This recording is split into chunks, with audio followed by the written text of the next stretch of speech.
Would you like to start? Sure. I would want people to know that Braden was a really kind and caring person, and he loved helping people, especially in church, and he just cared for everybody, and he was an amazing big brother. Braden was very kind. He liked to serve, especially at church, and help other people. His other hobbies, he also liked Civil War reenacting and doing living history stuff, so education for him was important.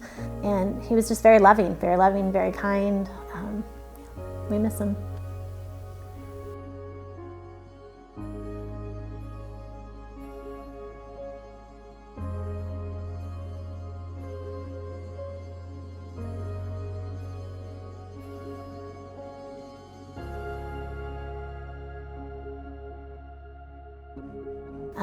And I knew I wanted monies that were given to us from his memorial service to go towards something that benefited students and really touched them at a deep level, not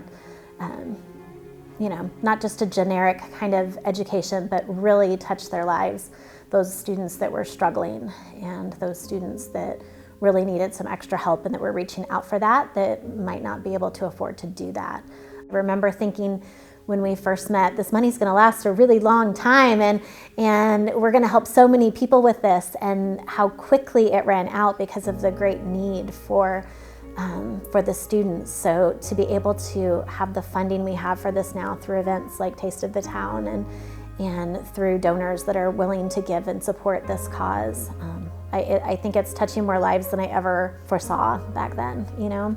I know that something this year that has, or I don't know, I think it was this year, but last year or a couple of years ago that was meaningful for me and it brought me to tears was when at Forest View, when I talked to our counselor there, and she said, we're helping kids now in the elementary schools and these kids. So, you know, I currently have another high school son and Ashlyn's in middle school, and I work with these elementary kids. Like the 175 children that these are helping are not just children. These are kids that are walking the halls with my children. That these are children that I may have in the classrooms at the school that I'm at. It's humbling and overwhelming to know that that we have even just a small part in that. I think that it's really important for kids to be able to talk to counselors and to get the help that they need, because I can't talk, but it's a hard thing with mental health and issues and depression and anxiety, and you need somebody to talk to. And sometimes it can be a teacher, it can be a parent. And I feel like with this fund, it's easier for kids to get the help that they need. I mean, they're not just numbers. So often I think when we do all of this stuff, we think numbers, but these are students whose lives are being touched, maybe saved, and definitely helped. You know, at the minimum, they're getting that mental health care that they need to be more successful in what they're doing.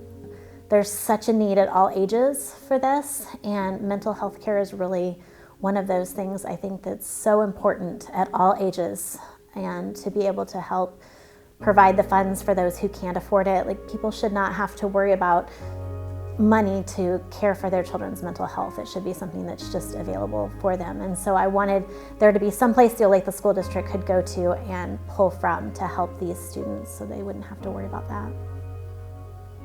It's overwhelming sometimes.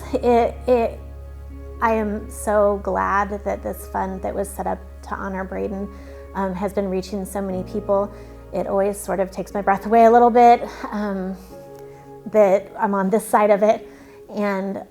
But to know that there's something so positive and something so good that has come out of something so tragic to happen to us gives me hope that students are reaching out, that they are looking for help, that they're finding help in the ways that they need it.